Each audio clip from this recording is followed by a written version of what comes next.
안녕하세요. 가족의 사랑이 많이 고팠던 40대 남자입니다. 제가 세상에서 제일 부러워하는 존재는 가족이 많은 사람이에요.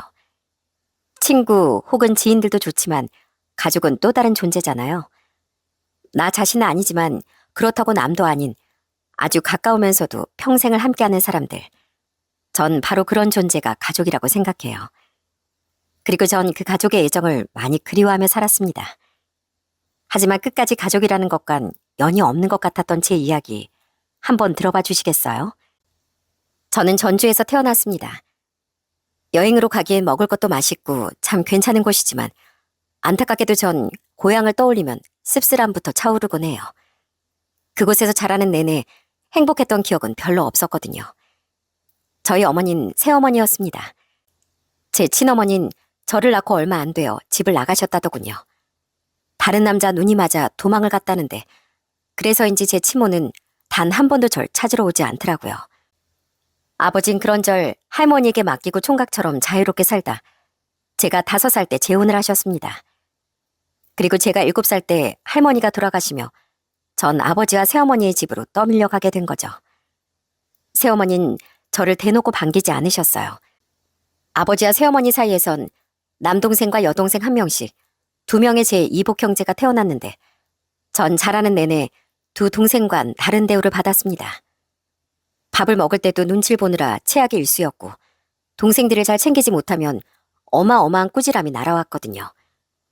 2분 모두 제게 손찌검을 하진 않으셨지만 분명한 건 전 그 집안의 군식구라는 거였죠. 동생들도 전엔 저를 형, 오빠 하면서 따르더니 점점 제게 거리를 두더라고요. 부모님이 절 무시했으니 동생들도 그걸 보고 배운 겁니다. 할머니, 보고 싶어요. 유일하게 절 아껴주셨던 존재인 할머니를 정말 많이 그리워하며 자랐습니다. 그래도 그렇게 힘들게 자라던 와중에 공부만큼은 손에서 놓지 않았어요. 제게 들어가는 돈은 아까워하던 아버지에게 제발 학원에 보내달라고 조르며 전 악착같이 대학 문턱을 넘기 위해 노력했죠. 어린 마음에도 그 서러운 신세에서 벗어나려면 좋은 대학에 가서 성공을 해야 한다고 생각했던 거죠. 그리고 저는 그런 피나는 노력 끝에 서울의 꽤 좋은 대학에 합격할 수 있었답니다. 난 널 좋아하지 않았다. 미안하지만 너도 그건 뼈저리게 느끼며 자랐겠지. 넌 네 엄마 얼굴이 아주 빼닮았어. 널 볼 때마다 날 버리고 바람난 그 여자가 생각나 미쳐버릴 것 같았다. 그래도 난 널 버리지 않고 키웠고 이제 내 최소한의 역할은 다 끝난 것 같구나. 우린 가족이지만 가족으로 계속 묶여 살면 서로를 더 불행하게 만들 뿐이야. 그러니까 우리 앞으로는 보고 살지 말자꾸나. 부탁이다. 제가 대학에 합격하며 서울에 구해둔 자취방으로 이사한 날 아버진 절 자취방으로 데려다주며 인연을 끊자고 말씀하시더군요. 이후 2분은 제가 전화를 드려도 싫은 티를 잔뜩 내거나 아예 받지 않으셨고 너무 힘든 일을 겪었던 어느 날엔 집에 찾아갔더니 거의 문전박대를 하셨습니다. 그 뒤론 저도 가슴에 큰 상처를 안고 가족이 없다고 생각하며 살게 됐어요. 그래서 오랜 시간이 흐른 지금까지도 전 가족들의 소식을 알지 못하고 살고 있죠. 그렇다고 아버지를 지금껏 원망하며 살고 있지는 않습니다. 어쨌든 절 버리지 않고 성인이 될 때까지 키워주셨고 대학도 보내주셨으며 마지막까지 제 대학 학비 중 절반은 대주신 분이었으니까요. 다만 가슴 깊숙이 자리 잡은 상처는 평생 사라지지 않더라고요. 그렇게 혼자가 된 전 성공만이 남들보다 덜 주어졌던 행복을 채우는 길이라고 믿고 정말 열심히 공부를 하고 취업 준비에 매진했습니다. 그 결과 전 대학을 졸업함과 동시에 좋은 외국계 기업에 취업할 수 있었어요. 외국 출장이 잦아 해외 구경을 할 기회도 많았고 열심히 이루어낸 성과에 따라 보상도 합당하게 주어지는 정말 좋은 회사였죠. 전 그 회사에서도 빨리 진급하기 위해 일에 몰두하며 살았습니다. 영남신 연애는 안 해? 맨날 회사랑 집만 왔다 갔다 하는 거 아니야? 인생 너무 반듯하게 살면 재미없어. 청춘이 아깝잖아. 저도 할 건 다 하고 삽니다, 부장님. 운동도 열심히 하고 때때로 연애도 하고 있어요. 제 꿈이 빨리 가정을 이루는 거거든요. 얼른 소중한 가족을 만나고 싶어서요. 제가 그렇게 열심히 살았던 건 그토록 갖고 싶었던 가족을 위해서였습니다. 언젠가 가정을 꾸리면 정말 좋은 남편이자 아버지가 되고 싶었거든요. 평생 온전하게 가져보지 못했던 소중한 가족이 생긴다면 정말 행복하게 만들어주고 싶었죠. 어린 시절의 결핍이 그런 달콤한 꿈을 갖게 만들었던 거예요. 전 그런 꿈을 얼른 이루고 싶어 연애도 열심히 했었는데요. 생각보다 제 짝을 찾는 일이 쉽진 않더라고요. 20대 후반엔 꽤 오래 만나던 여자친구와 성격 차이로 헤어졌고 33살 땐 당시 여자친구 부모님의 반대로 인해 결혼을 약속한 뒤임에도 이별을 하게 되었거든요. 좋지 못했던 제 가정사가 싫다며 제 면전에서 이별을 권하시더라고요. 너무 슬펐지만 결혼은 당사자 둘만의 일이 아니었기에 전 조용히 물러날 수밖에 없었죠. 영남씨, 우리 부모님이 영남실 보고 싶으시다는데 혹시 약속 잡아도 괜찮을까? 결혼까지 생각했던 사람과 이별 후유증이 옅어질 무렵 제겐 6살 연하의 새로운 연인이 생겼습니다. 그 사람이 바로 제 아내였어요. 아내는 단풍으로 유명한 내장산이 있는 전라북도 지역 사람이었는데 아내 오빠인 형님이 서울의 대학에 합격하며 온 식구가 서울로 이사를 왔다고 하더라고요. 전주 사람이라며? 지역은 달라도 같은 전라도 사람이라니 반갑네. 말투도 구수한 데가 남아있는 것 같고. 아내 고향에서처럼 서울에서도 식당을 운영하고 계시던 장인 장모님은 정말 따뜻한 분들이었습니다. 아내와 결혼 이야기가 오가던 와중 전 두 분의 초대로 처가의 첫인사를 가게 됐었어요. 두 분이 제 가정사를 알고도 신경 쓰지 않으신다는 얘기를 아내에게서 듣긴 했지만 정말 떨리더라고요. 사간 과일 바구니를 들고 있던 손이 덜덜 떨릴 정도로요. 과거에 여자친구의 부모님께 반대당했던 기억도 떠오르고 심지어 제가 아내보다 나이도 6살이나 많았으니 자신이 없었던 것 같아요. 하지만 장인 장모님은 그런절 따뜻하게 맞아주셨습니다. 두 분은 일부러 접점을 찾으려 고향 이야기도 꺼내주시더군요. 원래는 달갑지 않아 했던 제 고향 이야기였지만 그때만은 제가 전라도 사람이라는 게 그렇게 다행일 수가 없었죠. 형님, 술을 그렇게 잘하신다면서요? 나중에 저랑 대작 한번 해주세요. 친하게 지내고 싶습니다, 형님. 그런데 결혼하면 제가 손아래 사람 아닌가요? 제가 형님이라고 불러야죠. 앞으로 제가 결혼하면 편하게 매제라고 불러주세요. 저보다 2살 아래였던 형님은 이미 결혼을 했는데 형님도 처남댁도 선한 기운이 느껴지던 사람들이었어요. 결혼한 뒤 형님은 자신이 절 형님이라고 부르겠다. 전 절대 그건 안 된다. 제가 형님이라고 부르겠다라고 하며 얼마나 옥신각신했는지 모릅니다. 그렇게 나이 30대 후반에 결혼한 뒤 전 정말 형님과 둘이 만나 술도 한잔 할 정도로 가까워졌죠. 동생들에게 무시받던 기억밖에 없던 제게 형제처럼 느껴지던 형님은 정말 고마운 존재였답니다. 형님이 제게 형제 같은 존재가 되어주었다면 장인 장모님은 제게 새로 생긴 부모님이나 다름없었어요. 두 분은 아픈 제 가정사 때문에 절 많이 안쓰러워하셨거든요. 결혼한 후 절 얼마나 아들처럼 아껴주시는지 이게 바로 진짜 부모님의 사랑인가 싶어 너무 감동스럽더라고요. 이렇게 처가 식구들과도 잘 지냈지만 단연코 가장 행복했던 건 제게 딸이 생겼다는 사실이었어요. 저희 딸 채윤이는 어릴 때부터 자기 엄마를 닮아 눈도 동그랗고 정말 예뻤어요. 처음 옹알거리며 아빠라는 말을 했을 땐 어찌나 감동스러운지 눈물이 주르륵 흐르기도 했죠. 아부. 여보, 들었어? 우리 채윤이가 아빠래, 아빠. 그래, 채윤아, 아빠야. 내가 네 아빠야. 아내가 복직을 하며 딸을 어린이집에 보내게 된 첫날엔 걱정이 되어 또 눈물을 한 바가지 흘리기도 하고 어린이집에서 열린 재롱잔치 보던 날엔 어설프게 춤을 추던 딸이 너무 귀엽고 장해 또 눈물이 나고 딸 바보가 된다는 건 울보가 된다는 거더라고요. 하지만 전 울보가 된 제가 너무 좋았습니다. 그건 행복의 눈물이었으니까요. 그리고 그런절 늘 울보라고 놀리던 아내도 너무 사랑스럽고 고마웠죠. 영남씨, 어제 채윤이 율동하는 거 보다가 눈물 콧물 다 흘렸다면서요?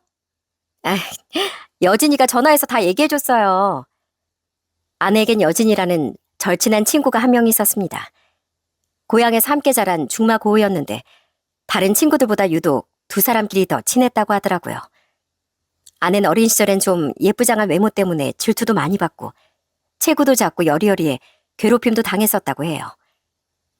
그때 멋지게 나타나서 날 구해주고 걔네를 다 혼쭐 내준 친구가 바로 여진이었어.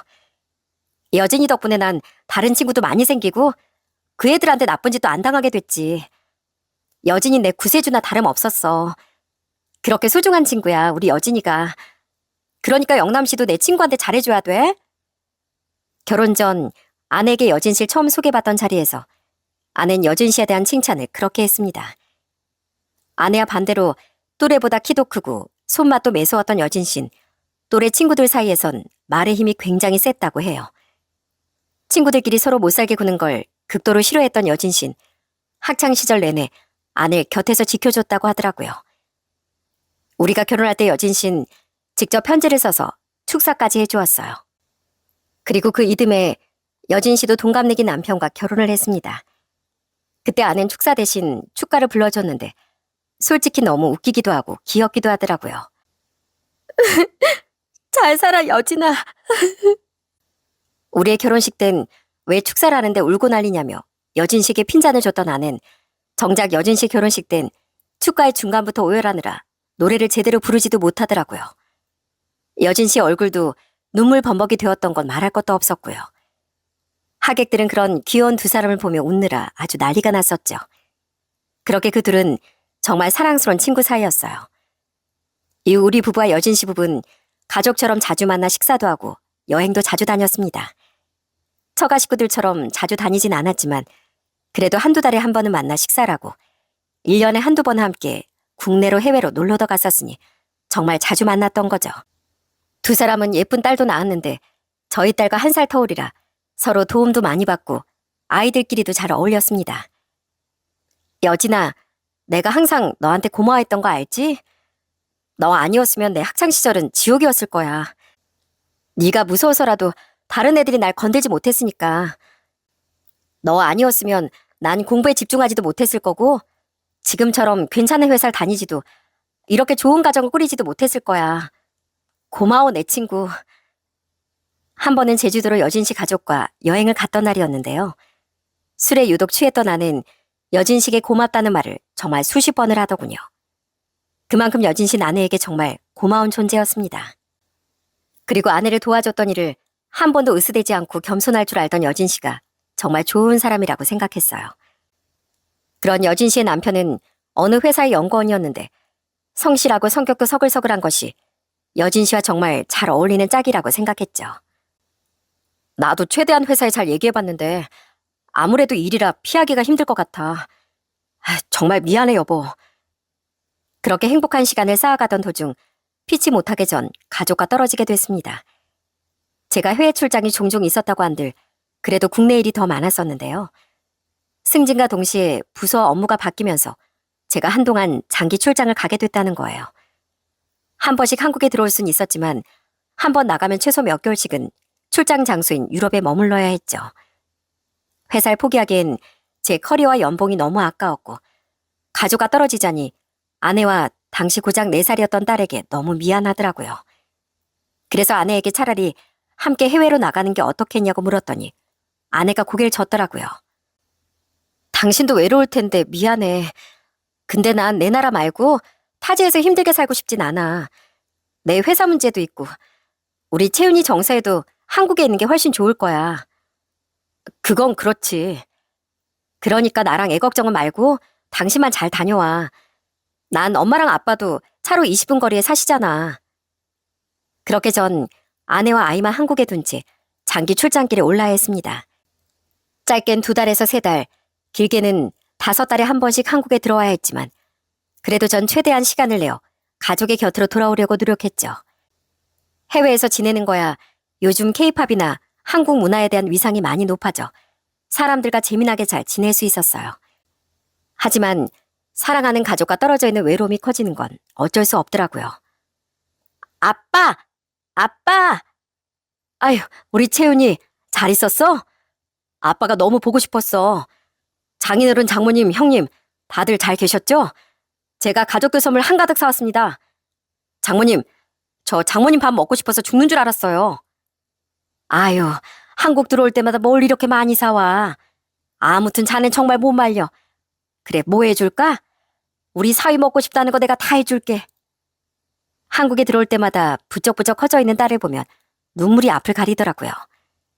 혼자 고생하고 있을 아내에게도 너무 미안하고 고마운 감정이 들었고, 그런 아내를 열심히 도와주고 계신 장인 장모님께도, 형님과 처남댁에게도 너무 고맙더라고요. 그렇게 긴 출장 기간을 보낸 지 2년이 지났던 때였습니다. 당시에도 전 4개월의 출장 끝에 2주 동안 한국에 들어오게 됐어요.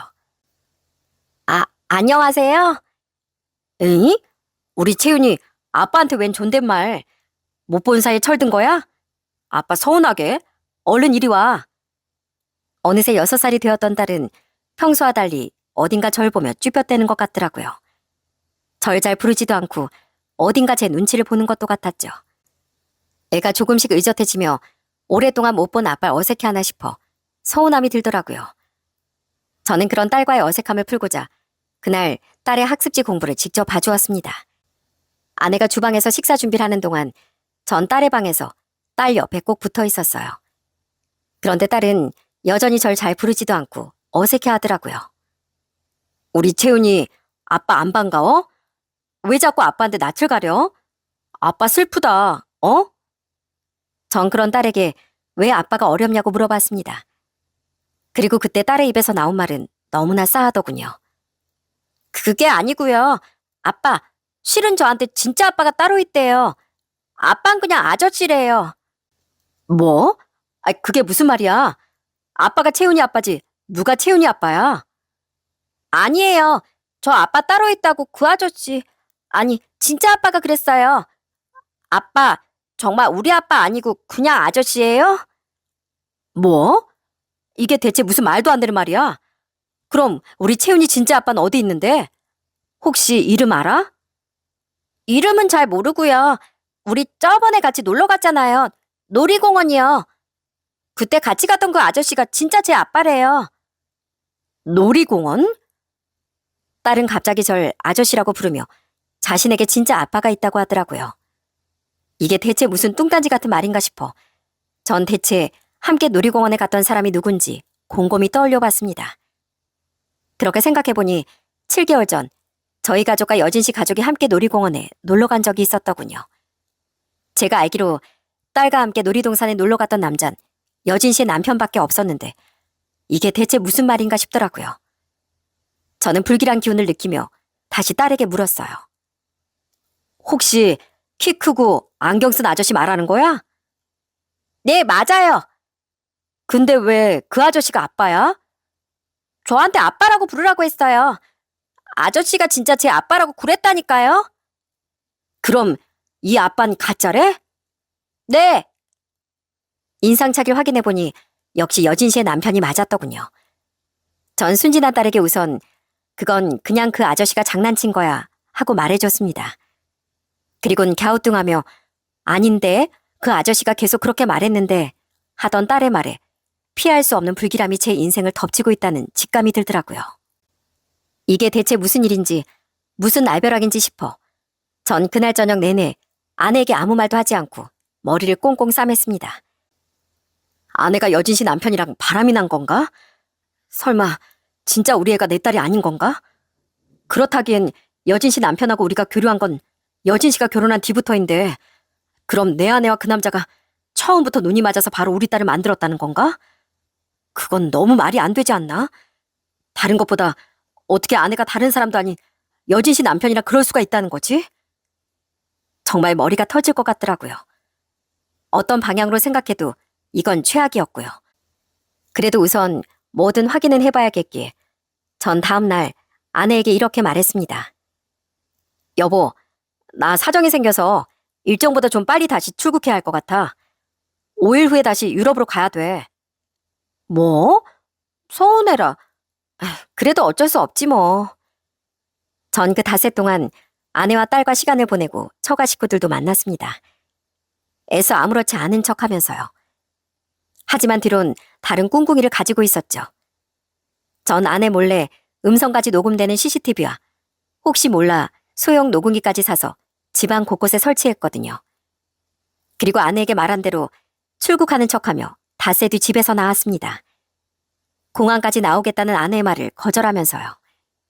그리고 제가 향한 곳은 공항이 아닌 미리 예약해뒀던 집 근처의 한 숙소였어요. 전 남은 한국에서의 기간 동안 집에 설치해둔 CCTV를 지켜보며 진실을 알아내려고 했던 겁니다.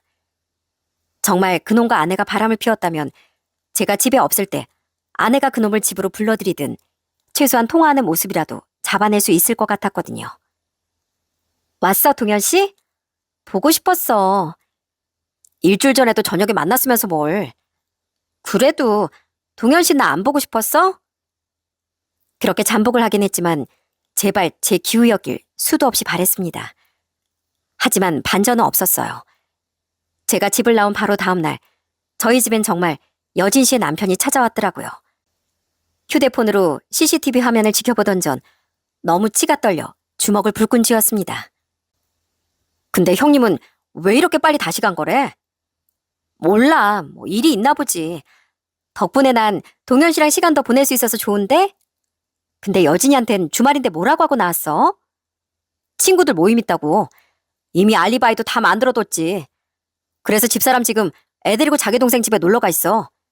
우리 애가 요즘 많이 칭얼거려서 겸사겸사 처제 도움 좀 받겠다고. 치, 우리 애? 그럼 우리 채윤이는 당신 애 아니야? 말을 또 왜 그렇게 해? 채윤이도 당연히 내 딸이지. 내 첫 딸. 우리 채윤이는 어디 있어? 방에 있어. 그래? 채윤아, 아빠 왔어. 얼른 나와봐. 가짜 아빠가 가고 진짜 아빠가 왔어. 아내와 그놈은 익숙한 듯 다정하게 스킨십을 하더라고요. 마치 저희 집이 제 집이 아니라 그들의 집처럼 느껴졌죠. 그리고 그놈은 뻔뻔하게도 정말 자신의 아빠라고 칭하며 저희 딸을 불렀습니다. 다행히 딸은 잠에 들었는지 나오지 않았지만 뻔뻔한 그들의 대화는 계속됐어요. 애 자나 보다. 그리고 동현 씨, 애한테 자꾸 진짜 아빠 이런 얘기 하지 말라니까. 애도 6살인데 이제 알 건 다 알아. 그러다가 자기 아빠한테 말하면 어쩌려고. 아이, 알겠어. 애가 진짜 내 딸인 걸 어떻게 그럼. 우리 유전자 검사도 다 해봤잖아. 솔직히 처음에 애가 형님 딸이 아니고 내 딸이라는 걸 알았을 땐 심장이 떨어진 줄 알았지. 너도 기억나지? 아우, 정말 손이 덜덜 떨렸다니까. 그래도 바보 같은 여진이랑 우리 남편이 의심할 생각조차 못해서 다행이었지. 아무튼 너무 걱정 마. 난 6살 때 기억도 제대로 안 나. 애가 아직은 아무것도 모를 거야. 나도 뭐 장난삼아서 한 말이긴 한데 앞으로는 조심할게. 그리고 혹시 걸리기라도 하면 뭐 지연이 너랑 우리 채윤이 내가 다 책임지면 되지 뭐. 진짜지? 나 그럼 동현 씨만 믿는다. 그들의 대화는 역겹기 짝이 없었습니다. 속이 아주 부글부글 끓다 못해 누가 울보 아니랄까봐 눈물이 주르륵 흐르더군요. 그토록 믿었던 아내가 나를 그 긴 시간 동안 배신하고 있었다는 것도 충격적이지만 저희 딸이 정말 제 딸이 아니라는 사실이 정말 억장이 무너지게 만들더라고요. 그 역겨운 대화 끝에 그들은 손도 잡고 깨도 볶으며 더더욱 토악질이 나오는 장면을 연출하더라고요. 어차피 녹화는 되고 있을 테니 전 그냥 휴대폰 화면을 꺼버렸죠. 그렇게 고작 7년 만에 그토록 꿈꿔왔던 제 가정의 행복은 산산조각이 나고 말았어요. 세상은 너무 불공평해. 왜 나한텐 남들처럼 평범한 행복이 주어지지 않는 거야? 대체 왜? 저는 그날 숙소에서 새벽까지 술을 퍼마시며 오열을 했습니다. 세상이 너무 원망스럽더라고요. 하지만 그렇게 술을 나발로 부는 건 그날 하루가 끝이었어요. 실컷 울고불고 술도 진탕 마신 전 다음날 숙소에서 나와 집으로 향했죠. 그날은 평일이었기에 아이도 어린이집에 갔고 아내도 출근한 뒤였습니다. 전 그 빈집에 들어가 녹음기와 CCTV를 전부 회수해서 증거를 수집했어요. 그리고 그 길로 여진 씨에게 바로 전화를 걸었죠. 영남 씨 안녕하세요. 어쩐 일이세요? 한국 들어오신 거예요? 네, 잠깐 들어와 있습니다. 여진 씨 혹시 지금 잠깐 뵐 수 있을까요? 제가 급하게 드릴 말이 있어서요. 회사에서 일을 하고 있었던 여진 씨는 바로 제 전화를 받더군요. 저는 그런 여진 씨에게 당장 만나자고 말했고요. 지금은 좀 힘들고 퇴근하자마자 뵐 수 있을 것 같아요. 그런데 무슨 일이세요? 만나서 말씀드리겠습니다. 그럼 제가 여진 씨 회사에서 조금 떨어진 카페로 미리 가 있을게요. 퇴근하면 거기로 와주세요. 저희 집사람이랑 여진 씨 남편한텐 아무 말 마시고요. 꼭 우리 단둘이 만나야 합니다. 꼭이요. 제 말에 의아해하던 여진신 6시 반쯤 회사에서 퇴근한 뒤 카페로 오더군요. 저는 무거운 표정으로 여진 씨에게 제가 수집한 모든 증거를 보여줬습니다. 놀라지 마세요, 여진 씨. 제가 우연히 우리 딸한테 이상한 말을 듣게 돼서 일찍 출국한다고 거짓말하고 상황을 살펴봤어요. 네? 아니, 그게 무슨... 여진 씨 남편이랑 제 아내, 여진 씨가 결혼한 직후부터 서로 눈이 맞은 사이였어요. 지금까지 6년을요. 저희 딸 채윤이 있죠? 채윤이가 글쎄 제 애가 아니고 그놈애랍니다. 이거 좀 보세요. 제 말에 여진 씨는 말도 안 된다는 듯 믿지 못할 표정을 짓더라고요. 하지만 제가 보여준 증거 영상을 보곤 얼굴이 하얗게 질리고 말았습니다. 여진 씨는 입술을 파들파들 떨며 분노를 했습니다. 어떻게 그들이... 이 인간이 제정신이래요? 어떻게 제 제일 친한 친구라 그것도 결혼하자마자 이랬을 수가 있어요? 지연이 얘가 어떻게 저한테 이럴 수가 있냐고요. 아까 영상 마지막에 보셨죠? 그 두 사람 오늘도 퇴근하고 저희 집에서 만나기로 했습니다. 아마 여진 씨한텐 야근한다는 거짓말을 했겠죠. 집에 애도 버젓이 있을 텐데 신경도 안 쓰고요. 여태까지도 제가 출장 갔을 때 그렇게 한 번씩 만나왔나 보더라고요. 전엔 그나마 애 눈앞에선 좀 조심했던 것 같은데 안 걸리는 것 같으니까 이것들이 점점 대담해진 것 같습니다. 저희 둘 절대로 용서 못합니다. 우린 그날도 저희 집에서 만나기로 한 그 둘을 현장에서 직접 덮치기로 했습니다. 여진 씨는 아이의 어린이집 하원을 동생에게 전화로 부탁한 뒤 저와 함께 바로 저희 집으로 향했어요. 우린 배신감에 온몸을 떨며 집 현관문을 벌컥 열고 들어갔죠. 어머, 깜짝이야. 여보, 여진이 너까지 우리 집엔 어떻게... 뭐? 우리 집사람이 왔다고? 형님, 여보, 어떻게 두 사람이 여길 같이... 이미 퇴근을 했던 그들은 저희 집에서 사이좋게 와인까지 홀짝이고 있더라고요. 그러다 집에 들이닥친 우리를 보곤 완전히 경악을 하더라고요. 아빠! 그 와중에 함께 밥을 먹고 있던 딸은 제게 반갑게 달려왔습니다. 그리곤 그 둘의 눈치를 슬쩍 보는데 가슴이 찢어질 것 같았어요. 저는 밥을 거의 다 먹은 것 같은 딸을 우선 달래 방 안으로 들여보냈습니다. 그리곤 태블릿으로 아이가 좋아하던 동영상까지 틀어준 뒤 다시 밖으로 나왔죠. 그런데 나와보니 이미 제 아내와 상간남의 얼굴엔 와인이 끼얹어져 있더라고요. 방문을 닫은 채로 딸을 달래느라 몰랐는데 이미 여진신 그 두 연놈의 얼굴에 와인을 끼얹었던 겁니다. 이미 사태 파악을 한 둘은 어쩔 줄 모르고 있었고 여진신 그 둘에게 악담을 퍼부었어요. 니들이 사람이야? 내가 세상에서 가족 빼고 제일 믿는 둘이 바로 니들이었어. 그런데 어떻게 너희들이 나 이렇게 배신해? 야, 권지연, 너 입 있으면 어디 말 좀 해봐. 너 내 결혼식에서 축가 부르다가 대성통곡까지 했잖아. 그런데 어떻게 내가 결혼하자마자 바로 내 남편이랑 눈이 맞냐? 아니야, 여진아, 이거 오해야. 우선 미안해. 근데 우린 그때부터 만난 게 아니라... 거짓말 하지 마. 채윤이 쟤 영남씨 딸 아니라며. 허둥은 이 인간애라며. 우리 증거까지 다 가지고 있어. 아니, 어떻게 그걸... 그 와중에도 거짓말을 해보려던 나는 여진 씨 말에 더더욱 얼굴이 새파랗게 질리더군요. 저는 조용히 제가 찍은 동영상을 그들에게 보여줬습니다. 그러자 뻔뻔하게도 아는 이내 돌변한 표정으로 제게 따지고 들기 시작했어요. 당신 소름 돋게 집에 이런 거 설치했었어? 당신 출국한다더니 왜 여기 있어? 왜 나한테 거짓말했냐고.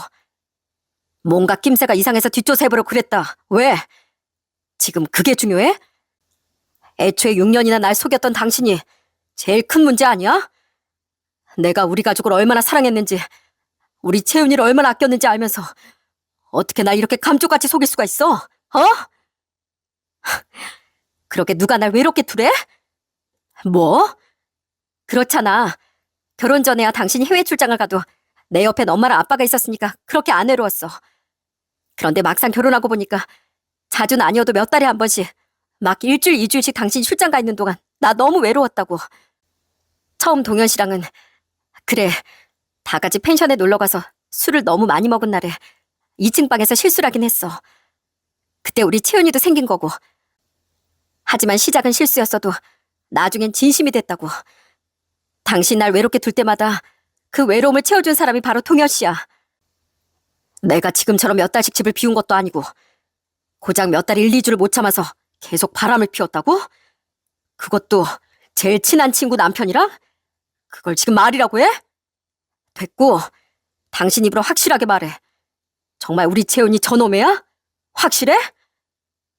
어찌나 뻔뻔한지 정말 저 사람이 제가 알고 있던 아내가 맞나 싶어 치가 떨리더라고요.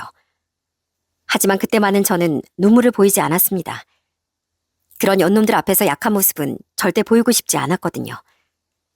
다만 이어진 아내의 말에 분노만은 참지 못해 전 두 연놈의 뺨따구를 차례로 날려버리고 말았어요. 맞아. 나도 제발 당신의 얘길 바랬는데 동현 씨 애더라. 유전자 검사까지 다 해봤어. 우리 채훈이 친아빤 당신이 아니라 동현 씨라고. 기왕 이렇게 걸린 거 그냥 이혼해. 나 당신하고 이혼하고 동현 씨하고 살 거야. 동현 씨가 다 들통나면 여진이랑도 이혼하고 나랑 우리 채훈이 책임진다고 했어. 아! 왜 나한테 손을 대? 당신이 뭔데? 여진이 너도 내 몸에 더 손댈 생각 마. 난 아까 사과도 우선 했고 너 나한테 이미 와인도 뿌렸잖아. 뺨을 부여잡은 아는 적반하장으로 계속 소리를 치더라고요. 하도 어이가 없어 저도 여진 씨도 입을 떡 벌렸는데 그런 아내의 뻔뻔함을 막아버린 건 다름이 아닌 여진 씨의 남편이었습니다. 그동안 계속 입을 다물고 눈치 보고 있던 그놈은 기함을 하며 아내에게 소리를 지르더라고요. 야, 권지연, 너 정신 나갔어? 채훈이가 형님의 집 왜 내 애래? 그래. 유전자적으로는 내 애였지만 키운 건 형님이잖아. 그럼 쭉 형님이랑 키워. 난 우리 집사람이랑 딸 없으면 못 살아. 누구 인생을 망치려고 이래? 뭐? 아니, 동현 씨. 전에 분명 그랬잖아. 걸리면 동현 씨가 나랑 우리 애 책임진다고. 그건 그냥 분위기 좋게 만들려고 한 말이지. 난 원래 너처럼 도끼만 있지 키도 작고 왜소한 여자보단 우리 집사람처럼 키 크고 멋진 여자가 이상형이었어. 신생아 때부터 기저귀 다 갈아주면서 키운 우리 딸도 당연히 채훈이 걔랑은 비교가 안 되지. 여보, 난 절대 저 사람처럼 생각 안 해.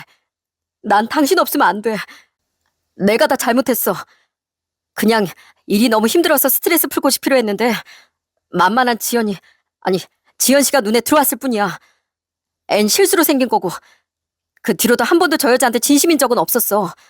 제발 한 번만 용서해줘. 기가 차게도 그놈은 바람이 걸리자마자 바로 제 아내를 버려버리더군요. 저희 딸까지도요. 그놈은 다른 의미로 뻔뻔하게 그 지경이 되어서도 여진 씨에게 매달리더라고요. 그리곤 제게도 싹싹 빌기 시작했습니다. 형님, 제가 형님 집안 건드린 점 진심으로 사과드리겠습니다. 전 저 여자처럼 뻔뻔한 사람 아니에요.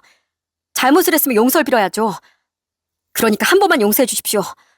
이렇게 사과드리잖아요. 형님이 얼마나 애를 예뻐하시는지 잘 아니까 두 번 다시 애 앞에 나타나지 않겠습니다. 그러니까 제발 혹시라도 저희 회사에 알리거나 하는 일만은. 용서? 넌 그냥 사회적으로 매장당하고 여진 씨한테 이혼당할까 봐 이러는 것뿐이잖아. 양심 있는 놈이면 감히 아내 친구를 6년이나 못 만나지. 그 사이에서 애를 만들 생각은 더더욱 못하고. 이 재활용도 안 되는 놈아. 너도 내 아내도 이제 인생 끝났어. 당신 똑똑히 들어. 당신 당장 애 데리고 이 집에서 짐 싸서 나가. 그리고 내가 저놈도 당신도 회사에 얼굴도 못 들고 다니게 만들어줄 거야. 알았어? 제가 회사까지 언급하자 그제 아낸 표정이 비굴하게 변하더군요. 그리고는 이제 와서 비는 척을 하더라고요. 여보, 그래도 애를 생각해서라도 회사에 알리는 건 좀 그렇잖아. 생각해보니까 내가 너무 잘못한 것 같아. 아니, 내가 너무 뻔뻔했어. 당황해서 그런 거지. 당신한테 안 미안했던 게 아니야. 여보, 내가 잘못했어. 저기 여진아, 내가 처음엔 정말 실수였다고 했잖아. 나도 일부러 네 가정을 망치려고 든 게 아니라니까? 이제 와서 미안? 아니, 이미 늦었어. 가족에 대해 큰 상처를 가지고 있는 걸 알면서도 당신은 나한테 가족으로 또 상처를 줬어. 나뿐 아니라 우리 채훈이 인생엔 씻을 수 없는 오점을 남긴 거야. 그런 당신, 난 절대로 용서 못해. 야, 권지연, 넌 사람도 아니야. 난 널 진심으로 가족보다 더 소중하게 생각했어. 넌 이제 내 친구도 아니고 다른 친구들한테도 사람 취급도 못 받고 살게 될 거야. 허동현 너도 마찬가지야. 용서? 넌 두 번 다시 우리 딸 얼굴 보지도 못하고 살 줄 알아. 여보. 하지만 저도 여진 씨도 그런 아내에게 매몰차게 대답했습니다. 여진 씨는 결국 울음을 터뜨리며 집에서 뛰쳐나갔어요. 상가 남은 여진 씨를 뒤쫓아 나가버렸고요. 전 집에 남은 아내에게 당장 짐을 싸서 친정으로 가라고 다시 한번 말했어요. 그렇게 뻔뻔하게 굴었던 아내는 이제와 낙동강 오리알이 될까봐 두려웠던 모양이더군요. 아내는 이제 와서 계속 비굴하게 매달리더라고요. 여보, 우리 채은이를 생각해봐. 우선 감정 좀 가라앉히고 우리 천천히 다시 생각해보자. 아까 내가 이혼하자고 한 건 그냥 당신이 나한테 거짓말하고 뒤를 캤다는 사실에 화가 나서 그랬던 거야. 아니, 그게 당신 진심이었겠지. 그리고 채은이를 생각하면 가슴 아프지만 난 알아. 평생 채은이를 사랑하면서도 한편으론 채은이를 괴롭게 만들지도 몰라. 바로 우리 아버지가 그랬거든. 바람나서 집 나간 우리 어머니 생각에 평생 나한테 상처 주셨어. 우리 아버지도 나쁜 분은 아니었지만 사람 마음은 자기 뜻대로는 어떻게 할 수 없는 거야. 그러니까 채은이는 가슴 아파도 지금 나랑 헤어지는 게 나아. 애를 들먹이며 계속 집에서 나가지 않으려던 아내를 보다 전 방으로 들어와 장인어른께 전화를 걸었어요. 그리고 충격받은 장인어른께 최대한 차분하게 모든 상황을 설명한 뒤 아내와 아이를 데리고 가달라고 부탁드렸죠. 아무리 최대한 조용히 소란을 피웠다고 한들 아이도 눈치가 있는데 방에서 얼마나 불안했겠습니까? 그런 아이를 위해서라도 최대한 빨리 상황을 정리해야 할 것 같더라고요. 기야만 장인 장모님은 딱 20분 만에 저희 집에 도착하셨고요. 장인어른은 아내를 보자마자 바로 머리채를 휘어잡고 내동댕이 치셨죠. 아! 아빠! 니 썩을 거, 천하에 몹쓸 거. 내가 네 부모라는 사실이 이렇게 수치스러울 수가 없다. 서서방이 얼마나 아픈 상처를 가지고 있는 사람이야, 어? 그런데 그런 서서방 가슴이 이런 대못을 박아? 서서방이 우리한테, 너한테 어떻게 했어? 자기 몸은 돌보지도 않고 가족부터 생각하던 사람인데 어떻게 네가 이래? 그것도 우리하고도 다 알고 지내던 여진이 남편이라 어떻게 네 욕심으로 애 인생까지 망쳐놔? 여보, 아주 요절을 내버려? 그 망할 기집애. 아주 그냥 너랑 나랑 오늘 접시물에 코를 박자, 어? 장모님도 아내에게 마구 손을 휘두르며 오열하시더군요. 아내는 그런 장인 장모님의 원망에 엉엉 울며 두 손으로 머리를 감싸고 있었고요. 그리고 두 분은 차마 제 손을 잡지도 못한 채 흐느끼며 사과를 하셨어요. 미안하네 서서방. 우린 자네 정말 평생 사위가 아니라 아들로 품고 살고 싶었네. 그런데 이 지경에 이르러서 어떻게 계속 이혼하지 말라고 할 수가 있겠나.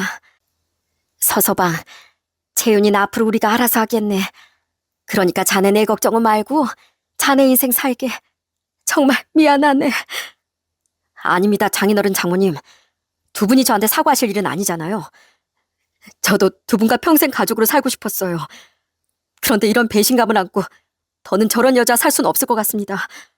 그동안 너무 감사하고 죄송했습니다. 결국 아내는 짐을 싸서 두 분 손에 끌려나갈 수밖에 없었어요.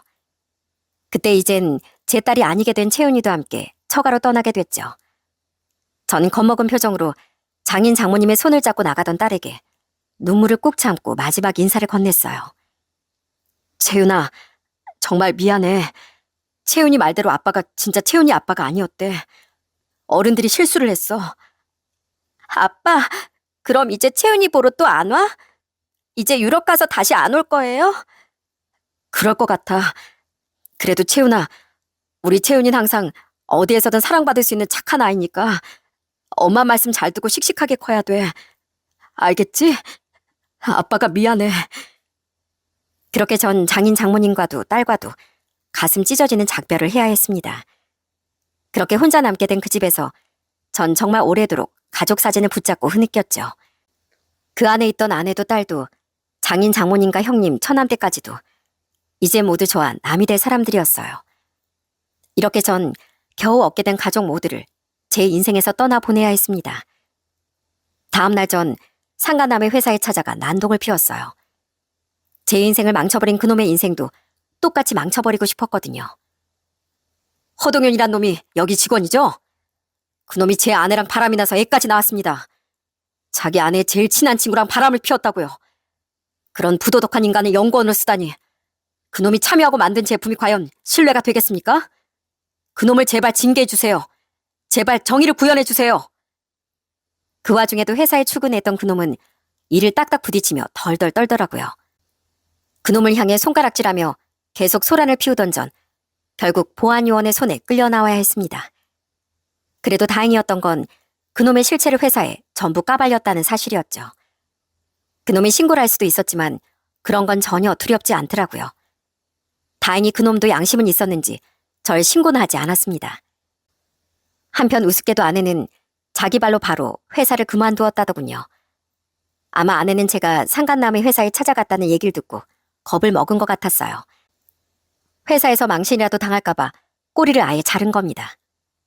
참 끝까지 비겁하고 한심한 사람이었죠. 죄송해요, 매제. 아니, 이젠 우린 정말 가족도 아니죠. 죄송해요, 형님. 혹시 몰라 해봤던 유전자 검사 결과 채윤이는 정말 제 딸이 아니라 그놈의 딸이었어요. 신락 같은 희망이 사라지자 그 자리엔 절망만이 남았죠. 그리고 그 결과를 받아본 날 형님이 마지막으로 절 찾아와 진심으로 사과를 하더군요. 그날 술잔을 기울이며 전 형님과도 오래도록 작별 인사를 했습니다. 그렇게 양 집안이 풍비박산나며 그들의 인생도 엉망이 되었어요. 그놈은 여진 씨에게 끝까지 싹싹 빈 모양인데 결국 여진 씨에게 쫓겨나 이혼 소송을 걸리고 말았죠. 저도 여진 씨처럼 아내에게 이혼 소송을 걸었고 아이도 법적으로 제 호적에서 지우기 위해 조치를 취했습니다. 또한 우린 두 연놈에게 각각 위자료 소송까지 걸었고요. 그동안 고생 많았네. 이젠 정말 작별일세. 꼭 잘 지내야 하네. 어디서든 내 자네 행복을 빌겠네. 전 회사의 양해를 구한 뒤 자주 유럽과 한국을 오가며 소송을 끝냈습니다. 그리고 모든 소송이 마무리됐을 때 전 장인어른의 마지막 전화를 받았죠. 장인어른은 제게 아이와 아내를 집에서 쫓아내버렸다고 말해주셨어요. 자네를 얼마나 아껴 날 떠나서 사람으로도 안 보이는 그 일 도저히 계속 거두고 있을 수가 없었네. 그래서 내 그냥 평생 집에도 오지 말라고 하고 쫓아냈어. 기훈이도 지연이 사람 취급도 안 하고 있지. 다만 자네 장모만 애가 걱정돼서 한 번씩 지연이네 집에 드나들고 있네. 그렇게 우리가 지연이 상종을 안 해도 채윤이는 한 번씩 챙길 테니까 걱정하지 말게. 나중에 여진식에 듣기론 전천 끝까지 여진식에 이혼당한 상간남에게 매달렸다더군요. 하지만 그놈은 자기 인생을 망친 여자라며 끝까지 전철을 벌였고 끝내 아이의 양육비만 보내주기로 결말이 났다고 하더라고요. 전천 그렇게 모두에게 버림받고 정말 낙동강 오리알이 되었답니다. 그렇게 지금은 1년 7개월 정도가 지났어요. 그놈은 지금은 서울이 아닌 다른 지역에 취업해 조용히 살고 있다는 얘기가 들리더군요. 또 여진식에 듣기로 전천 고향에서도 친구들 사이에서도 완전히 매장당했다고 하더라고요. 전 지금 아직도 유럽 출장 생활을 하고 있습니다. 한국에 들어가기가 두려워 한국에 가지 않은 지는 꽤 됐어요. 그저 이곳에서 다 잊으려고 애를 쓰고 있죠. 전처도 전처지만 전 저희 딸을 잊으려 많이 노력하고 있어요. 그래도 조금씩 잊혀져 가는 것이 시간이 약이 맞는 것 같습니다. 전 앞으로도 자원을 해서 한동안 이곳에 계속 남아있을 생각이에요. 제가 모든 걸 다 잊고 새롭게 시작할 각오가 섰을 때 그때 한국에 다시 들어가려고 합니다. 아직은 시간이 좀 필요할 것 같지만요. 잊으려 무던히 애를 쓰곤 있지만 제 전처에게 바라는 게 딱 하나 있습니다. 부디 전처가 정신을 차려서 앞으로는 우리 채훈이를 잘 키워주길 간절히 바라고 있어요. 전처가 아니라 한때나마 제 딸이었던 너무 아픈 이름 채훈이를 위해서요. 전 그 아이를 잊으려 무던히 애를 쓰며 살아가겠지만 마음 한편으로 항상 그의 행복을 빌며 살아갈 겁니다. 전 이 사연을 통해 세상에 꼭 드리고 싶은 말이 있습니다. 저는 기혼자의 외도로 인한 가장 큰 피해자가 그 자녀라고 생각해요. 자녀들이 그나마 성인이 됐으면 다행이겠지만 제 경우처럼 아직 한참 어린 나이라면 그 아이가 자라며 받을 상처가 얼마나 무수하겠습니까? 왜 생각 없는 죄인들의 잘못에 대한 업보를 죄도 없는 아이들이 받아야 한단 말인가요? 아이들은 세상의 미래이고 아직 몸도 마음도 연약한 존재이며 그런 아이들에게 해를 입히는 건 명명백백한 중죄입니다. 이건 남녀노소 연령대를 떠나 모두가 공감하실 거예요. 물론 아이가 없는 경우에도 바람은 절대 금기시 되어야겠지만 제발 아이들을 위해서라도 제 전처와 상간남 같은 사람들이 자신의 욕망에서 이만 눈을 돌렸으면 좋겠습니다. 제 이야기는 여기까지입니다. 무겁고 씁쓸한 제 이야기에 끝까지 귀 기울여 주셔서 진심으로 감사드립니다.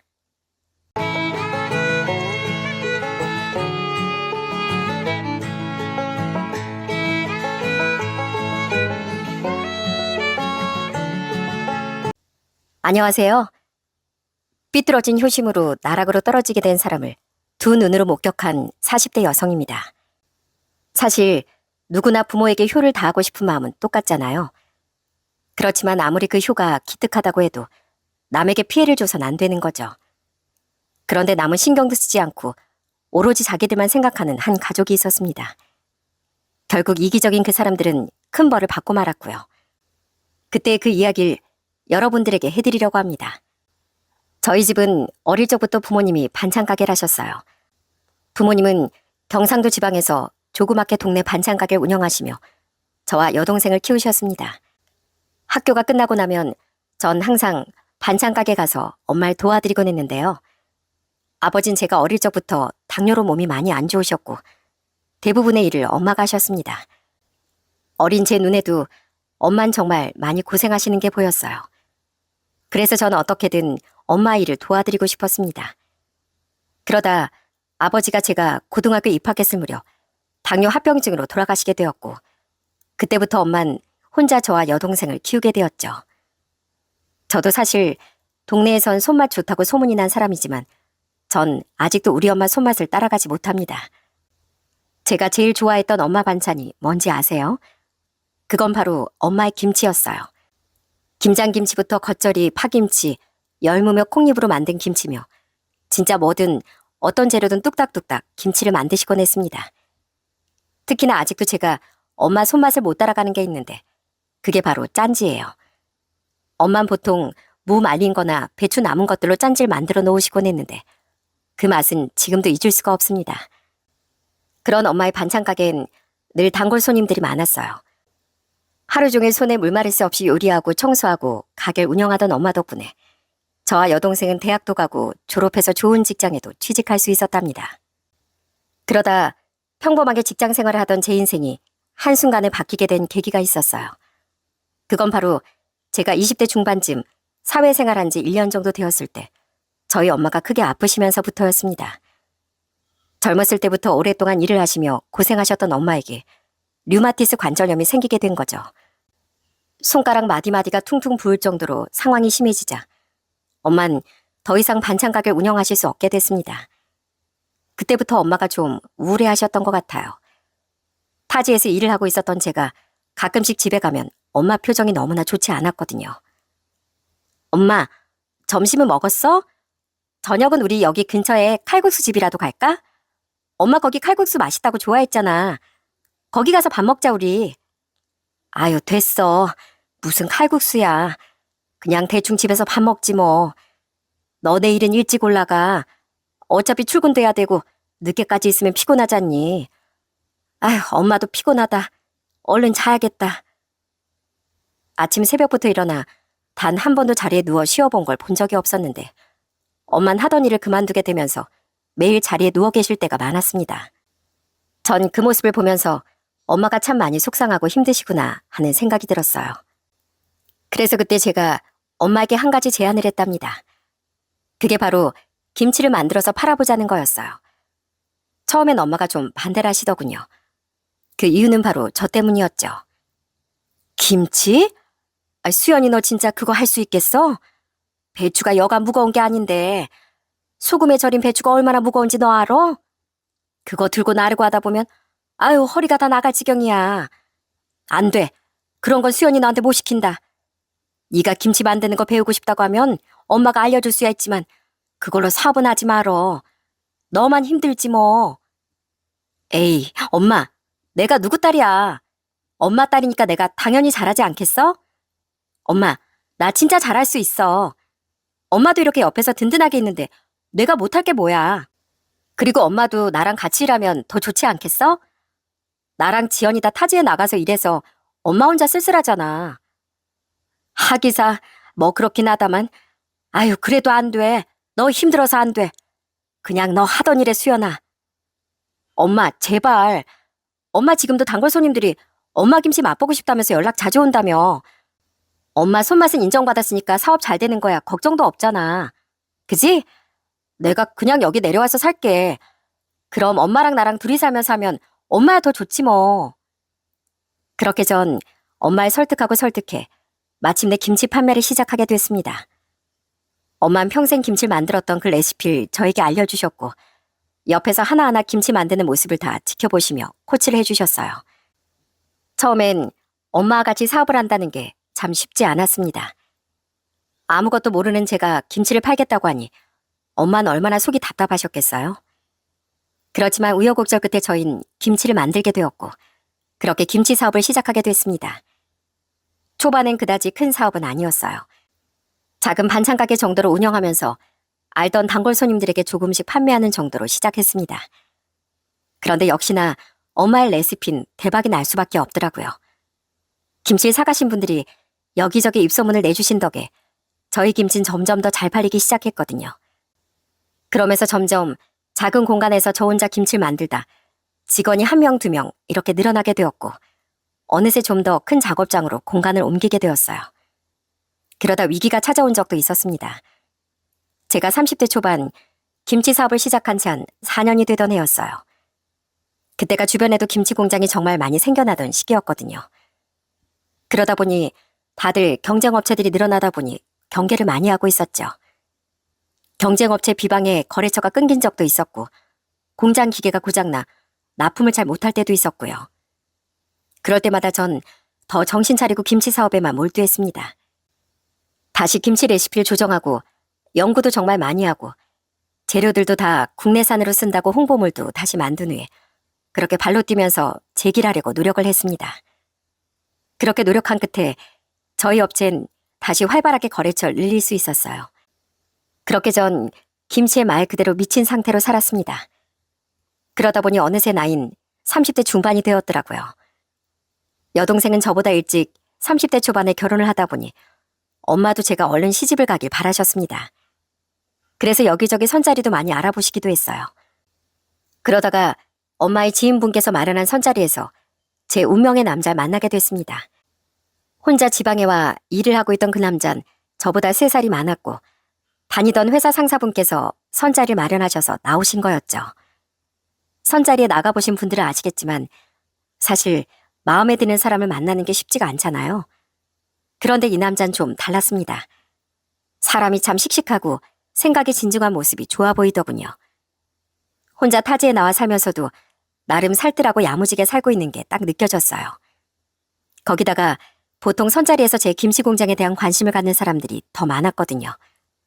그런데 이 사람은 그것보단 저 김수연이라는 사람 그 자체를 궁금해했습니다. 그런 모습을 보면서 그 남자가 다른 사람과는 다르게 느껴졌고요. 그렇게 저희는 연애를 시작하게 되었고 연애 8개월 만에 결혼까지 결심하게 되었어요. 결혼 허락을 받는 건 어렵지 않았습니다. 저희 집에선 당연히 남편을 좋아하셨고 시댁은 파주였는데 시부께서 남편이 30대 초반에 돌아가셨고 시모 혼자 계신 상황이었어요. 남편 위론 누나인 신우가 있었고 남편 밑으로 여동생인 막내 신우이가 있었어요. 시댁에서도 남편의 결혼을 반대하지 않았습니다. 그러다 보니 결혼하기 전엔 그저 평범한 집안이라고 생각을 했었죠. 그런데 딱 결혼을 하고 나서부터 슬슬 걸리는 부분들이 많아지기 시작했어요. 저흰 결혼을 하고서 바로 아이를 갖게 되었습니다. 사실 저도 나이가 있고 남편도 40대다 보니 임신이 쉽지 않을 거라 생각했는데 진짜 임신이 한 방에 딱 되었어요. 저흰 너무 행운이라고 생각했습니다. 그런데 그때 너무 기쁜 마음으로 쉬는 날 시댁에 딱 이 얘기를 하려고 갔더니 시모가 화들짝 놀라며 말리시더군요.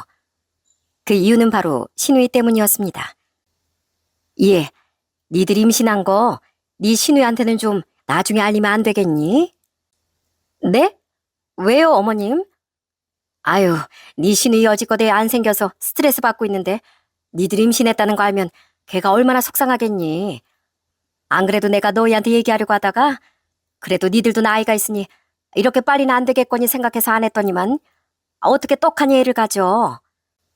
그래도 앞으로 배도 불러오고 알아야 할 일인데 말을 하는 게 낫지 않겠어요? 아유, 괜한 얘기 하지 말어. 아유, 혹시 모르지. 걔가 또 임신할지도. 당분간은 임신했다고도 하지 말고 그냥 조용히 있어. 알았지? 경기도 지방에서 파주까지 기쁜 소식을 전하려고 갔는데 시모의 반응을 보고 나니 진짜 맥이 확 빠지더라고요. 그렇지만 그 얘기를 듣고서도 남편은 개의치 않고 모든 식구들에게 제 임신 소식을 전했습니다. 역시나 큰 신우는 축하 한마디 없었어요. 그렇게 임신을 하고 나서 그 다음 해에 전 아들을 낳게 되었습니다. 출산을 했을 때도 시댁 식구들은 너무 멀다며 한 번 오지도 않았어요. 저희 엄마와 여동생은 병원까지 와서 출산을 축하해 줬습니다. 여동생은 제 산후조리 비용도 주고 엄만 제 옆에서 그 아픈 몸으로도 제 산후조리까지 도와주셨죠. 남편은 그런 엄마와 여동생에게 참 고마워했습니다. 사실 시댁은 워낙 거리도 멀리 떨어져 있어서 자주 만나지 못했어요. 그러다 보니 시댁 식구들에 대해 처음엔 잘 모를 수밖에 없었죠. 그러다 저희 아들이 태어난 지 1년이 되었을 때 식구들만 모여 돌잔치를 하려고 했었어요. 그런데 시모에게 돌잔치를 하려고 한다며 연락을 하자 정말 놀라운 소식을 저에게 전해주시더라고요. 바로 큰 시누이가 이혼을 했다는 거였어요. 네? 이혼이요? 아니, 아무 말도 못 들었는데, 아니 며칠 전까지만 해도 어디 여행 간다면서 글도 올라오고 그러던데요. 네 시누이 자존심에 그럼 이혼했다고 여기저기 얘기하고 다니겠니? 걔가 아마 속이 말이 아닐 거다. 이혼해서 집에 들어와 있으니까 당분간은 걔 심기 건드리지 말어. 돌잔치는 우리가 못 갈 것 같구나.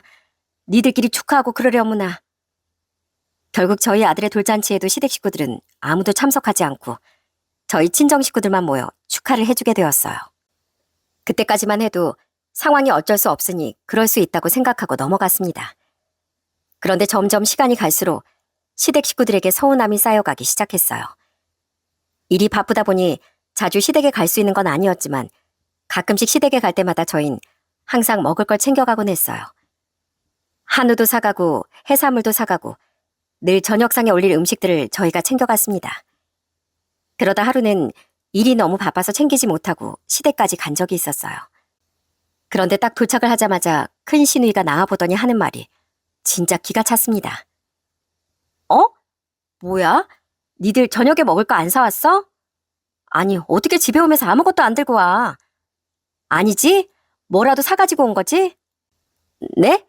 아, 저희 아까 일 끝나서 부랴부랴 오느라 아무것도 못 사가지고 왔네요. 대신 이거 과일은 좀 사왔어요. 뭐, 과일? 과일로 누구 배를 채워? 아유, 식구들 바리바리 데리고 오면서 먹을 거 가지고 와야지. 어떻게 염치 없이 그냥 빈손으로 와? 엄마, 우리 집에 먹을 거 있어? 없지 않아? 그럼 그냥 나가서 먹자. 안 그래도 내가 알아본 곳 있었어. 거기 가면 되지 뭐. 니들 나 아니었으면 어쩔 뻔했냐? 아유, 일단 배고프니까 나가자. 그러면서 큰 신우는 저를 데리고 시댁 근처 한 식당으로 갔습니다. 가보니까 메뉴가 생각보다 좀 가격대도 있고 좀 고급스러운 곳이더라고요. 거기서 큰 신우는 막 신이 나서 이것저것 메뉴를 시키고 저희도 그런 신우가 주문하는 메뉴들을 또 맛있게 먹었습니다. 그럼 솔직히 이 정도면 당연히 음식값은 큰 신우이가 내는 거구나 생각하지 않을까요? 그런데 딱 다 먹고 나가려는데 큰 신우인 뒤도 안 돌아보고 밖으로 나가려고 하는 거였어요. 전 너무 황당해서 바로 큰 신우의 팔을 붙잡았습니다. 어? 형님, 어디 가세요? 왜? 다 먹었으니까 집에 가야지. 집에 가서 올케 사온 과일이나 깎아 먹자. 네? 아니, 여기 계산은 안 하세요? 계산? 내가 돈이 어딨어. 당연히 올케가 사는 거 아니야? 여기서 올케만큼 돈 버는 사람이 어디 있다고. 잘 먹었어, 올케. 그러더니 횡하고 시모랑 작은 신우를 데리고 가버리는데 진짜 너무 황당해서 말이 다 안 나오더라고요. 솔직히 제 성격이라면 바로 신우를 불러서 계산하라고 끝까지 말을 했겠지만 옆에서 남편이 절 말리면서 한 번만 참아달라고 어찌나 부탁을 했는지 모릅니다. 그날 집으로 내려오는 내내 전 남편에게 엄청나게 화를 냈어요. 그랬더니 남편은 저에게 간곡히 부탁을 하더라고요. 여보, 우리 아버지 나 30살에 돌아가신 거 알지? 아버지 돌아가실 때 누나 결혼한 지 얼마 안 되고 여동생은 이제가 대학 졸업해서 사회생활 할 때였어. 그래서 아버지가 돌아가시는 그 순간에도 내내 누나랑 여동생이랑 엄마 걱정만 하셨어. 아버지 소원이 내가 그 세 사람 잘 지키는 거였거든. 다른 건 몰라도 아버지 소원만큼은 내가 들어드리고 싶어서 그래. 어? 아무리 그래도 이러는 건 아니지. 아닌 건 아니라고 얘기를 해야 하는 거 아니야? 당신이 너무 받아주니까 시누이들이고 어머님이고 자꾸 당연하다고 생각하시는 것 같은데. 알았어. 내가 앞으로는 잘 얘기할 테니까 당신은 조금만 참아줘. 당신 속상한 거 나도 알아. 근데 누나도 이혼한 지 얼마 안 됐고 여동생도 아버지 돌아가시고 충격에 일도 제대로 못했었거든. 그러니까 당신이 한 번만 좀 이해해주라. 돌아가신 시부께선 시댁에서 정말 든든한 지주였습니다. 신우들도 다 시부를 의지하며 살았었는데 갑작스럽게 사고로 수술을 받으시고 회복하시다가 상태가 나빠지셔서 돌아가셨다 보니 다들 충격이 엄청 컸다고 하더라고요. 저 역시 아버지를 어릴 적에 여의었었기에 어느 정도 그 마음이 이해가 되어 처음 몇 번은 저도 그냥 꾹 참고 넘어갔네요. 그런데 점점 시간이 지날수록 사람들이 도가 지나치더라고요. 한 번은 갑자기 작은 신우한테서 연락이 온 거였습니다. 뜬금없이 저한테 김치 공장에서 자기가 일을 하고 싶다고 하더라고요. 언니, 저 언니네 김치 공장에서 자리 하나 주시면 안 돼요? 오빠한테 들어보니까 언니네 김치 공장 제법 크다고 하던데. 저 다른 건 몰라도 일 하나는 잘해요. 솔직히 지금 다른 곳에서 일하긴 좀 그렇고 언니가 자리 하나만 만들어주면 딱 좋을 것 같은데요. 아가씨, 근데 저희 일하시는 분들 다 김치 만드는 작업하시는데 괜찮으시겠어요? 이게 안 해본 분들은 많이 힘들다고 하더라고요. 괜찮죠 그럼. 저 잘할 수 있어요. 언니 한 번만 저 믿어주세요. 대신 저 월급은 잘 주셔야 돼요. 30대 후반임에도 멀쩡한 직업 없이 집에서 탱자탱자 놀고만 있던 작은 신우가 웬일로 일을 하겠다고 나서니 전 작은 신우의 제안을 받아들이게 됐습니다. 그러고서 한 일주일 정도는 저희 집에서 지내면서 저와 같이 출퇴근을 했었어요.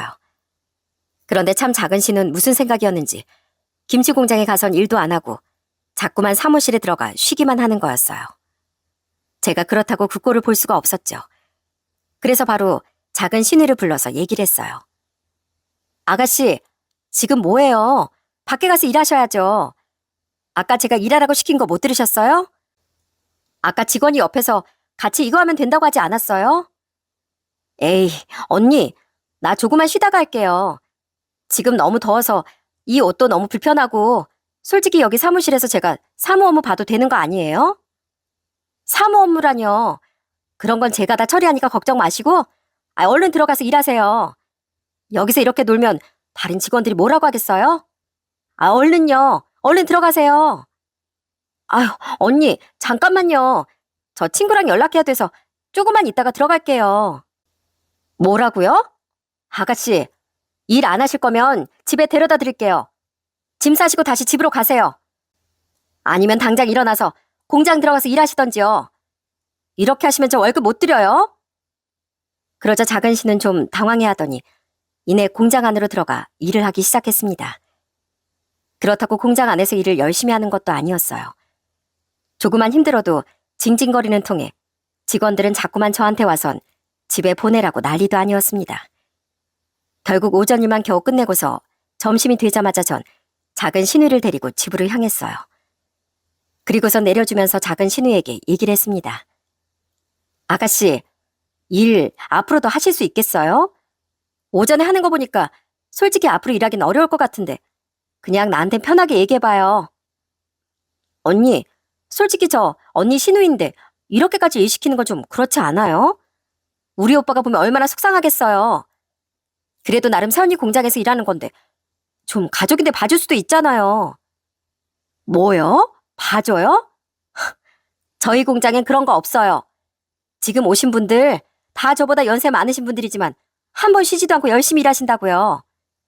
그거 보면서 느낀 거 없으세요?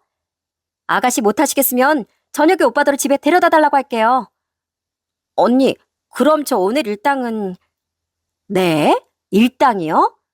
오늘 아가씨 내내 뭐 하셨는데요? 일당은 다는 못 드려요. 나중에 시급 쳐서 오늘 일한 거 드릴게요. 그리고선 전 작은 신우를 집에 놔두고서 다시 공장으로 향했습니다. 그랬더니 얼마 뒤 전화가 아주 불이 날 정도로 계속 울리기 시작하더라고요. 전 무슨 일이라도 났나 했는데 그 전화를 받고서 전 머리가 터져버리는 줄 알았습니다. 그 전화는 바로 시모였거든요. 제가 전화를 받자마자 시모는 꽥하고 소리를 치며 화를 내셨습니다. 야, 너 어떻게 내 귀한 딸 거기까지 데리고 가놓고선 내내 힘들게 일을 시켜? 어떻게 그럴 수가 있어? 그리고 뭐? 일 못할 거면 가라고? 아니, 어떻게 네가 신우이한테 그런 말을 할 수가 있어? 고생 시켜서 일만 시키고 돈도 안 줬다며? 어머님, 아가씨가 여기 와서 무슨 일을 했는데요? 여기 와서 내내 사무실에서 놀다가 겨우 공장 가서 일 시켰더니 배추 하나 들고 힘들다고 쉬고 양념 한번 묻히고 힘들다고 쉬고 그러다가 간 거예요. 뭐 한 게 없는데 무슨 돈을 줘요? 한 게 없긴 왜 없어? 애가 얼마나 충격을 받았으면 엉엉 울면서 나한테 전화가 왔겠니? 너 당장 걔한테 전화해서 미안하다고 사과해라. 사과요? 어머님, 미안하다는 얘기 들어야 할 사람은 저예요, 저. 저 바쁘니까 전화 끊겠습니다. 자세한 건 어머님 아들이랑 얘기하세요. 전 그렇게 시모의 전화를 끊어버리고 말았습니다. 그 뒤로도 시모는 계속해서 전화가 왔지만 아예 받지도 않았어요.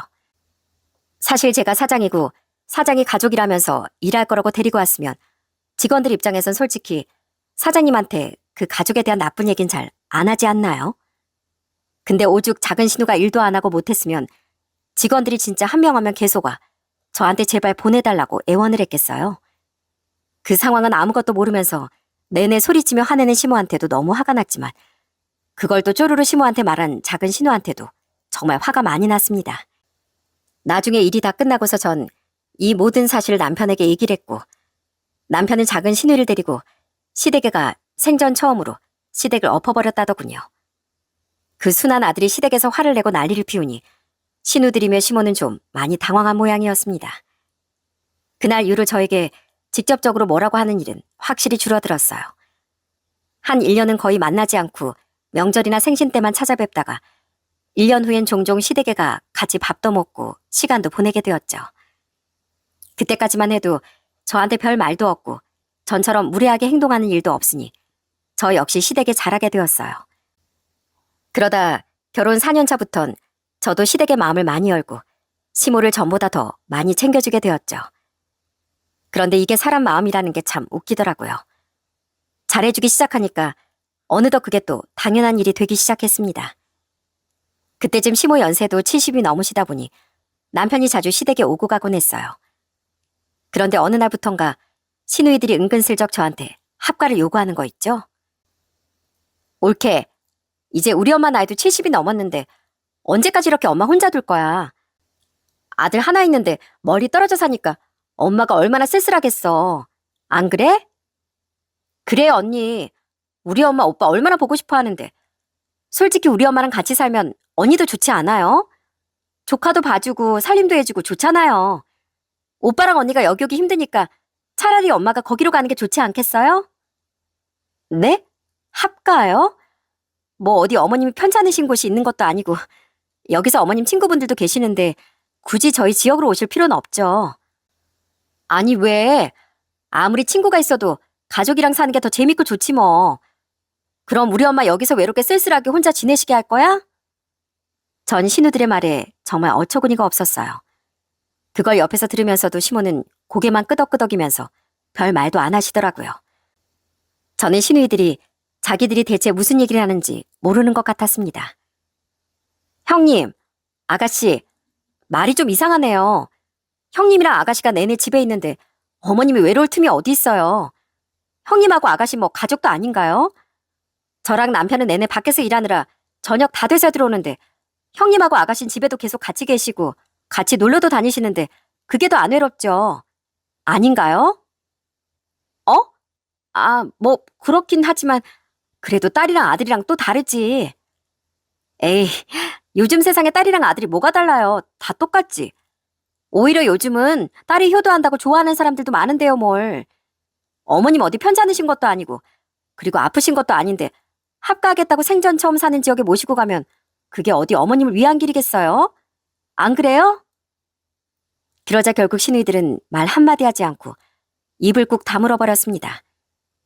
어떻게 그렇게 생각도 제대로 안 하고 떠오르는 대로 내뱉는지 역시 사람은 변하지 않는구나 싶었어요. 제가 그렇게 만만치 않다는 걸 알게 되자 그때부턴 시댁 식구들이 전략을 바꾸기 시작했어요. 한 번은 시모가 저한테 전화가 온 적이 있었습니다. 그러더니 다급하게 얘기를 하는 거였어요. 아유, 며느라, 이걸 어쩌냐.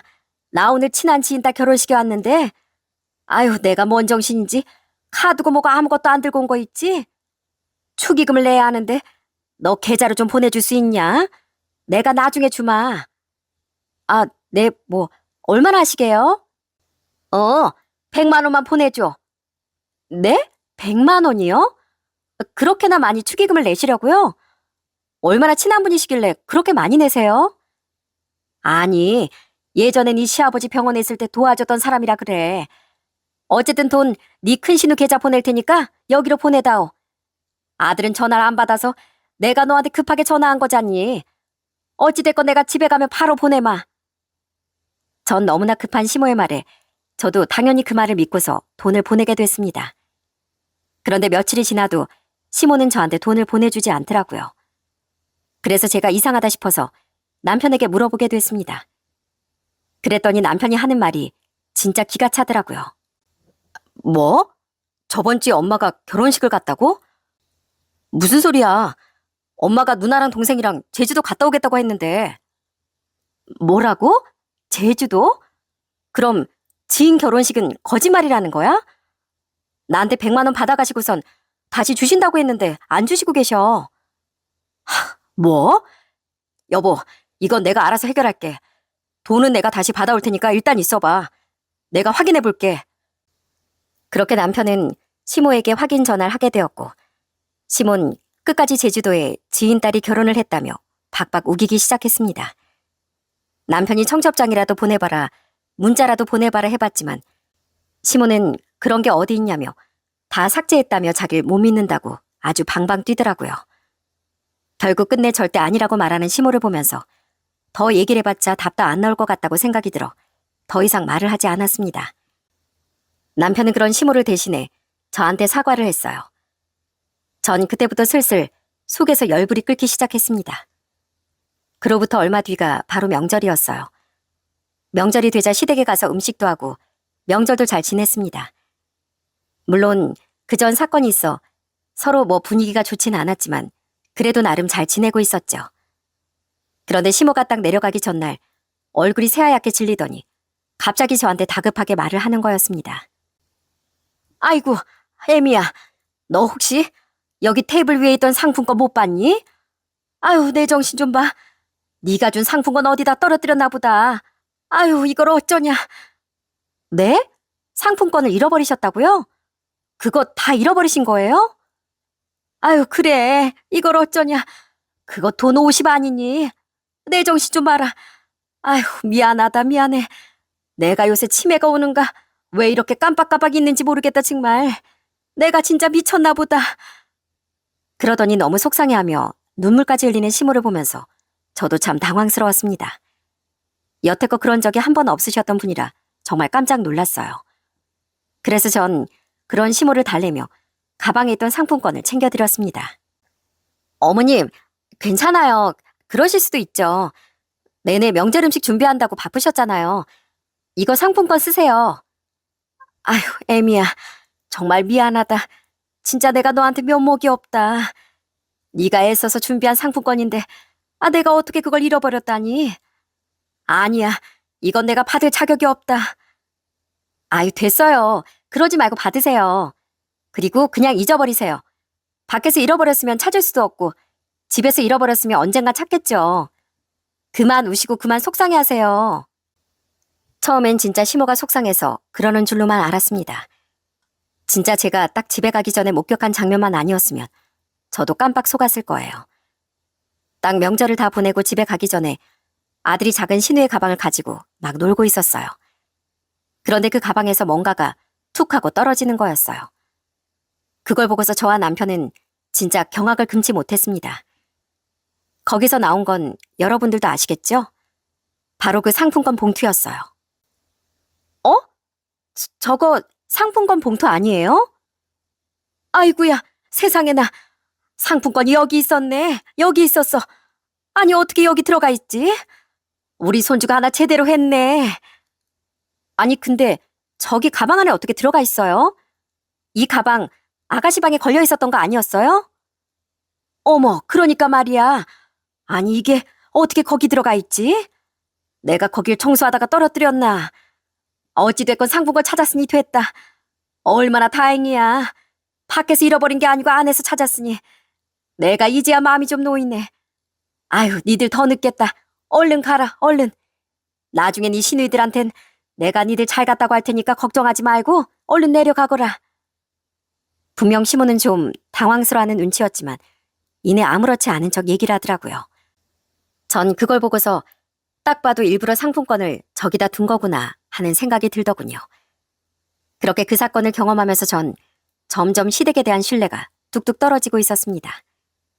그러던 어느 날 일을 하고 있는데 급하게 큰 신우에게서 연락이 왔어요. 그런데 큰 신우의 목소리가 심상치 않았습니다. 올케, 엄마가 며칠 전부터 몸이 많이 안 좋아서 병원에 갔는데 좀 큰 병원에 가봐야 할 것 같대. 올케랑 진호한테는 엄마가 말하지 말라고 했는데 그래도 알아야 할 것 같아서 말이야. 네? 어머님이 어디 아프시다고요? 얼마나요? 대체 얼마나 아프신데요? 그게 췌장암인 것 같대. 요 며칠 자꾸 속도 안 좋다 소화도 안 된다고 얼굴도 누래지고 그래서 지금 검사 받으러 가고 있어. 엄마가 끝까지 말하지 말라고 했는데. 네? 아니 그런 일이 있으면 바로 얘기를 해주셔야죠. 어딘데요? 저희가 갈게요. 저희 바로 올라갈게요. 아니야. 엄마가 올케랑 진호 일 다 빼고 오는 거 보면 더 속상해 하실 거야. 일단 검사는 받아야 하니까 검사 받고 얘기해 줄게. 근데 아무래도 췌장암 같아. 전 정말 그 소식을 듣고 자리에서 쓰러지는 줄 알았습니다. 아무리 얄미운 신우들이라고 해도 엄마가 아프다는 소식에 저렇게 슬퍼하니 저도 마음이 참 속상하고 아프더라고요. 저는 바로 일을 다 제쳐두고 시댁으로 가려고 했습니다. 그런데 큰 신우가 극구 절 말렸어요. 올케, 괜찮아. 나랑 민숙이도 있는데 올케까지 올 필요 없어. 요즘은 또 간병인 많이 있으면 안 되니까 일단 수술도 받고 항암도 좀 하고 그러면서 얼굴 보면 되지. 올케 바쁜데 또 그냥 올라오면 엄마 더 신경 쓰일 수도 있으니까 당분간은 우리가 옆에서 지켜볼게. 걱정하지 마. 형님, 정말 그래도 괜찮으시겠어요? 그래도 제가 가봐야. 아유, 아니야. 어차피 진호도 나중에 와야 될 거고 올케 요즘 김장철이라 김치 주문도 많고 바쁘다며. 어떻게 사장이 자리를 비워. 하루 이틀 올라와서 있을 수 있는 것도 아니고. 일단 우리 둘이 있으니까 걱정 말고 입원하면 그때 연락 다시 해줄게. 아휴, 근데 큰일이다. 엄마 병원비 건강보험으로 어느 정도 정리된다고 해도 일단 다른 비용도 많이 들 텐데 어쩌지? 간병비랑 이런 것도 다 생각해보니까 한 3천은 들겠더라고. 아휴, 집이라도 팔아야 하나 싶어. 올케가 좀 도와주긴 힘들겠지? 아, 그래, 올케도 힘들 텐데. 알았어. 일단 엄마 상황 지켜보면서 내가 전화해줄게. 그러면서 너무나도 속상해하는 큰 신우의 목소리를 들으니 저 역시 참 마음이 아팠습니다. 그래도 부모가 아프다고 하니 아무리 못난 자식이라도 이렇게 정신을 차리는구나 싶은 생각도 들더라고요. 그리고 저와 남편의 상황까지 이해해주는 시누이들이 고맙기도 했고요. 그래서 저희는 상의 끝에 적금 들었던 3천만 원을 깨서 시누이들에게 보내줬습니다. 당연히 시누이들은 너무 고마워했어요. 그로부터 다음 날 공장 일을 마무리하고서 그날은 아무래도 걱정이 돼 시댁에 가봐야 되겠다고 생각하고 있었는데 한 직원이 갑자기 저한테 사진 하나를 딱 보여주는 거 있죠? 그리고 전 그 사진을 보고서 바로 누군가에게 전화를 걸었어요. 그 사람은 바로 시모였습니다. 한참 신호가 가도 전화가 연결이 안 되더라고요. 그래서 전 문자를 딱 보냈습니다. 어머님, 지금 어디세요? 해외 가셨어요? 저 사진 다 봤습니다. 이 메시지 보시면 연락 주세요. 그랬더니 얼마 지나지 않아 바로 전화가 오더라고요. 역시나 시모는 제 전화를 내내 피하고 있었던 거였어요. 그리고선 전화를 받자마자 시모는 깔깔 웃으면서 얘기를 했습니다. 아유, 아가 전화했었네. 여기가 시차가 이제 아침이라 내가 못 받았다. 그래, 너 왜 전화했니? 어머님, 어머님 췌장암이시라면서요? 검사 받고 바로 수술 받아야 한다고 그러신 거 아니셨어요? 입원한다고 그러셨잖아요. 아, 그게 아니 췌장암이 아니란다. 그냥 좀 소화불량이어서 약 먹고 다 나았어. 나도 한참 놀랬지 뭐냐. 그래도 천만다행이지 않니? 뭐라고요? 그럼 지금 어디 가신 건데요? 아프다고 거짓말하시고 여행 가신 거예요? 아니 뭐 오랜만에 우리 딸들이랑 여행 좀 나왔지 뭐. 니들한테 가자고 하면 또 바쁘다는 핑계로 안 갈 거 아니야. 근데 우리 여행 간 건 어떻게 알았어? 어떻게 알긴요. 아가씨가 다 SNS에 올렸던데요. 아니 어떻게 그런 거짓말 하실 수가 있어요? 어떻게 해외여행을 가실 수가 있냐고요? 그럼 3천만 원은요? 3천만 원 어떻게 하신 거예요? 정말 검사 받으신 거 맞으신 거예요? 아유, 예. 고작 그거 3천만 원 가지고 지금 나한테 뭐라고 하는 거니? 그냥 효도에다 치면 되는 거지. 아, 그리고 말 맞다나. 네가 나한테 해준 게 뭐가 있다고 고작 3천 가지고 그래. 남들은 사업하는 며느리 있다고 하면 꼬박꼬박 용돈도 받고 그런다던데. 넌 한 푼 나한테 쥐어준 적도 없으면서 이것 가지고 그렇게 열을 내니? 그냥 나 효도행 보내줬다고 쳐라. 그럼 되잖아. 뭐라고요? 돈 다시 돌려주세요. 다시 돌려주시라고요. 아유, 예. 뭘 여기까지 왔는데 그렇게 화를 내? 그냥 좋게 좋게 좀 넘어가자. 며느리가 돼가지고는 시어머니한테 그러면 쓰겠어? 아유, 됐다. 일단 들어가서 얘기하자. 여행 와서 나 이렇게 기분 망치고 싶지 않으니까 이만 끊자. 그러더니 시모는 전화를 확 끊어버렸습니다. 그 뒤로 제가 아무리 전화를 해도 시모는 받질 않더라고요. 어찌나 화가 나고 열불이 터지던지 분노를 참을 수가 없었습니다. 그 세 모녀는 정말 작정을 하고 제 돈을 받아간 거였어요. 애초에 시모가 아픈 것부터가 거짓말이었습니다. 시모는 많이 아픈 것도 아니었고 검사도 받을 필요도 없었던 거였어요. 차라리 끝까지 숨겼으면 제가 몰랐을 수도 있겠지만 그 생각도 없고 아둔한 시누이들은 좋다고 SNS에 사진까지 딱 올리면서 해외여행을 자랑했던 거였죠. 전에 아가씨가 저희 공장에 왔었을 때 기억하시나요? 그때 아가씨는 오자마자 직원들한테 자기 SNS를 보여주면서 그나마 젊은 직원들과는 서로 팔로우하고 그랬던 모양이더군요. 한 직원이 마침 아가씨 SNS를 팔로우하고 있었기에 망정이지.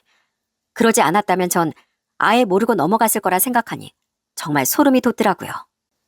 그리고서 열흘 후가 되어서야 뻔뻔한 그 세 모녀는 한국으로 들어왔어요. 그리고서 세 모녀가 받게 된 건 다름 아닌 고소장이었습니다. 입국을 하자마자 이 사실을 알게 된 큰 신우가 얼마나 급했던지 제 공장까지 내려와 찾아왔더라고요.